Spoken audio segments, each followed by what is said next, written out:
And now, Everything for the Boys, starring Ronald Colman, is brought to you by Transcription. From Hollywood, California, and an Allied base facing the invasion coast of Europe, Autolite brings you Everything for the Boys, the Command Theater of the Air, starring Mr. Ronald Colman. His guest, Bob Burns.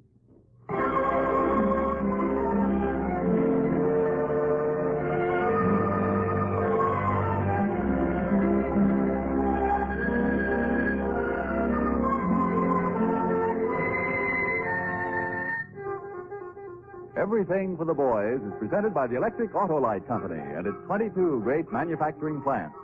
Builders of precision equipment for 35 years. World famous for Autolite spark plugs, batteries, wire, cable, and electrical systems for automotive, aviation, and marine use. Your host, Mr. Ronald Colman.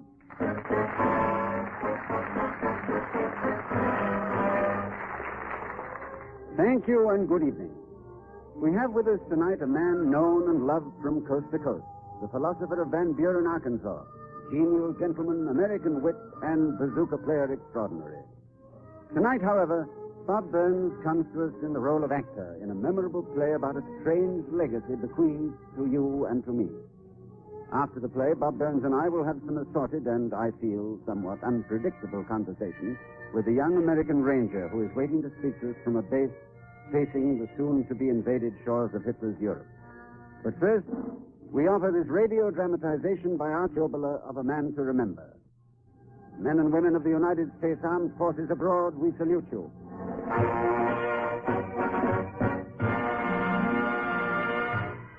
What makes a man a soldier? Well, I'd say a land he loves and the equipment to defend it with. 10 million Americans have pledged their lives to defend the land they love. And to help keep our America free, the rest of us have pledged our resources and our labor. The men and women in Autolite's 22 great manufacturing plants throughout the United States and Canada are helping us to make everything for the boys. Firing control apparatus, aviation instruments, auto-gyro compasses, torpedo directors, automatic pilots, and more. They are speeding the production of Autolite batteries, spark plugs, and electrical systems for use on the land, in the air, and on the sea. Autolite units form the lifeline of electrical energy in thousands of tanks, planes, and boats, and have proven dependable in the call of duty. Now, here at home, millions of car owners depend on Autolite equipment to help their cars run for the duration. If your car is becoming war-weary, check its lifeline. Perhaps all it needs is a new Autolite battery, spark plugs, or Autolite parts in its electrical system. Any one of the thousands of Autolite service stations, your local car dealer or serviceman, will be glad to help you care for your car, for your country.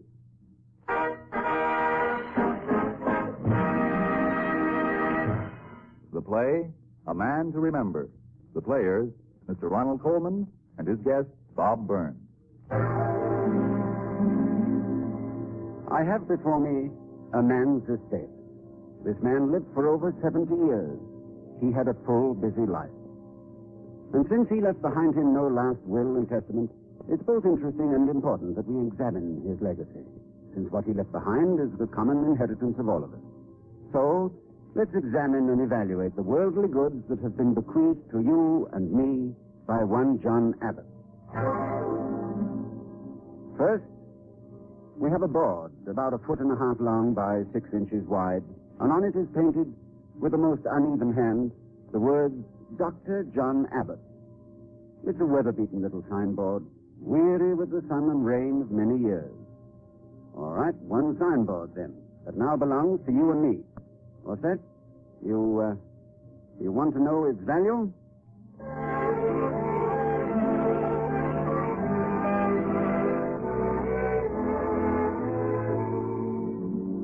Well, here it is, Doc. All painted up nice and pretty. I figured it should be worth about, say, 50 cents. Well, Sam, that seems like a fair price. I put 2 hours' work on it, Doc. Now, you're sure you don't think it's too much? No. I tell you what I'll do, Doc. Seeing as you're just starting in this town, I won't take any cash money from you. Well, now, Sam... You just put it on the books, Doc, and next time I get clumsy or fall off the barn roof, you just fix me up. All right, Doc? Well, all right, Sam. Doc, do you mind if I ask you something? Professional or social, Sam? Well, How come you came to this town, Doc? We got doctors here already, you know. Well, I thought maybe there might be room for one more if I didn't put on much weight. You won't, Doc. You won't. They got lots of kids, the folks on this side of the tracks, but eating money is something Stoff don't bring. Hang up your sign now, Doc. Well, there's our first answer. One signboard, value new, 50 cents. Now, what's next in our inheritance? Here we have a crumpled, dog-eared dollar bill. No, it's a $2 bill. Redeemable at the United States Treasury, the inscription says, for $2 silver. The value of this part of our legacy, then, is quite apparent. One United States Treasury note, value $2.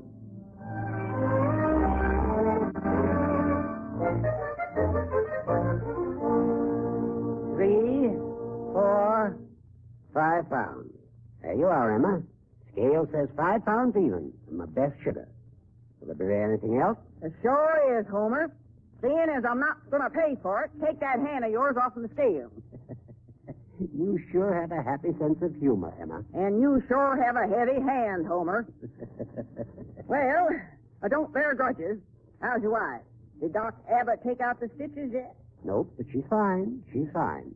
Got out of bed and did a little washing yesterday. Well, if I do say so myself, he's a wonderful doctor, that man. I don't know. You don't know what? Well, he's been here 2 years and he ain't saved a cent.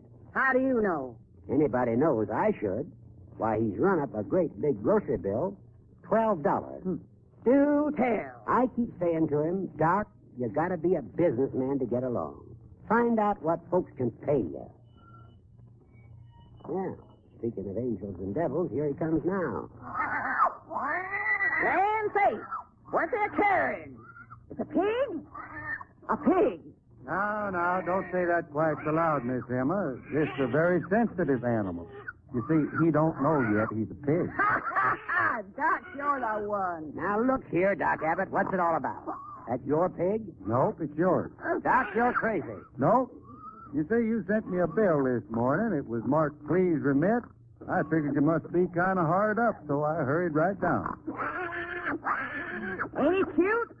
Looks like my first husband. Madam, it must have been a great loss to you. You're cute too, Doc. Now, look here, Doc. I can't take a pig in payment. But, Homer, that's what my last patient gave me. Go ahead and take it, Homer. Okay. How much was the bill? You know, $12. That pig ain't worth more than 5. Hey, come to think of it, Homer, I believe you owe me money right now. What? Your wife's appendix, remember? Here's my bill. Pay up, Homer. Pay up. Emma Hanson, now you got your groceries, so get. Just plain get. Well, that's a fine way to talk to a cash customer. Good day to you. And keep your groceries. You shouldn't lose your temper, Homer. Be calm like your pig here. Look, he's gone to sleep. Never you mind about me. This bill here, Doc. How much time did the operation take?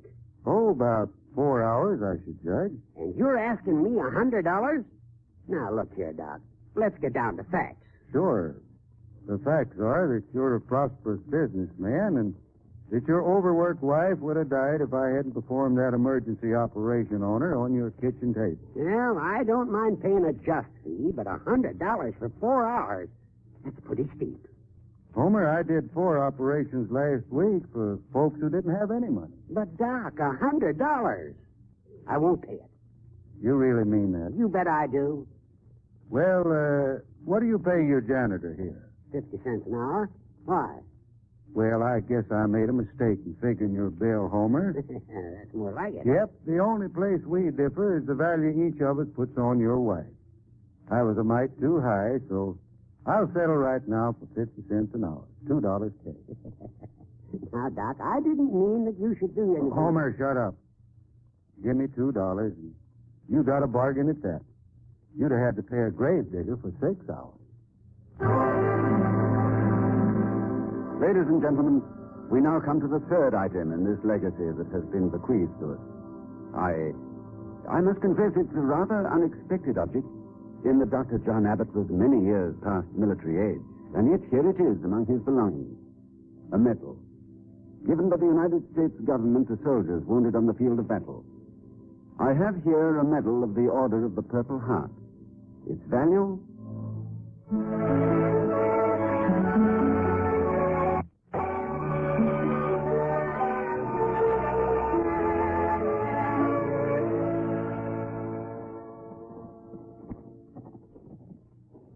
My dear son, I went to the mailbox as usual this morning, expecting to find a few tired bills.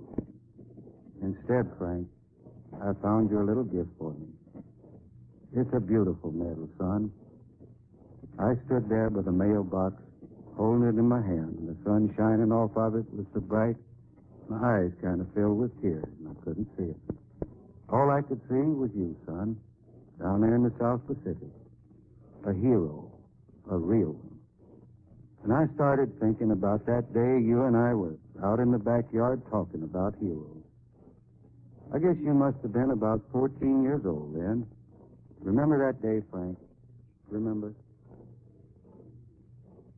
I'm okay, Doc. Honest, I'm okay. Then why don't you go play ball with the rest of the boys?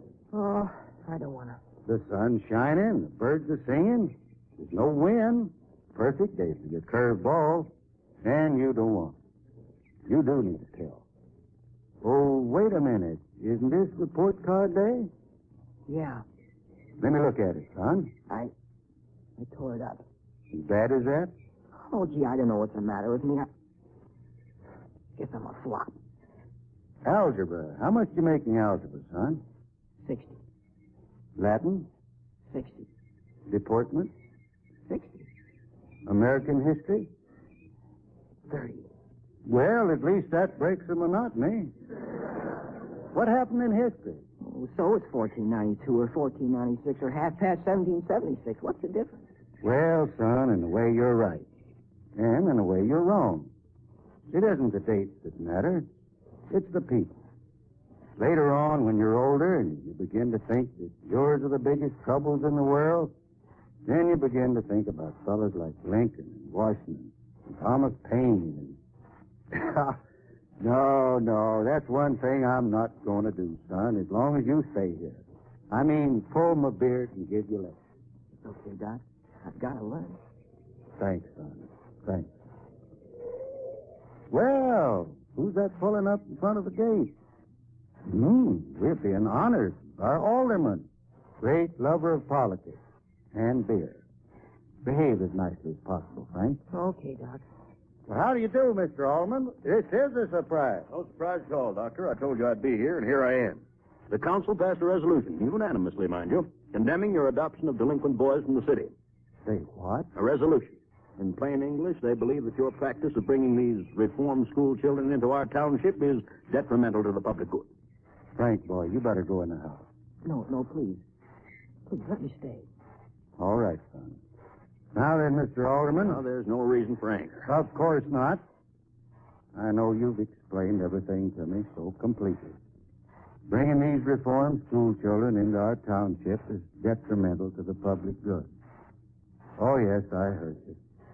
But is there no decency left in you? In any of us? Can children be in trouble any place, and we stand by and say it's detrimental to our good? Oh, Abbott, look here. If you're a fool, I'm not. For 20 years, you've been the good Samaritan of this town. You haven't been a doctor. You've been a public welfare institute. All right. What's it got you? All right. What's it got? It got me a son. Frank here is going to be a good American because he's going to get a chance to grow with his head up. A chance to make mistakes and learn by them. A chance to be loved and give love. I say it again. Our first duty is to our own. Our own? Sure. Every kid everywhere, any place in the world is our own. Every kid in trouble is our own because, mister, maybe in a few years we're going to need these children to help us back to a decent world. One item is left of the worldly goods of one John Abbott. It's, yes, a ribbon. A ribbon, such as is used by small girls in tying up their braids. Or a ribbon sometimes used around scrolls and diplomas. One ribbon. Value?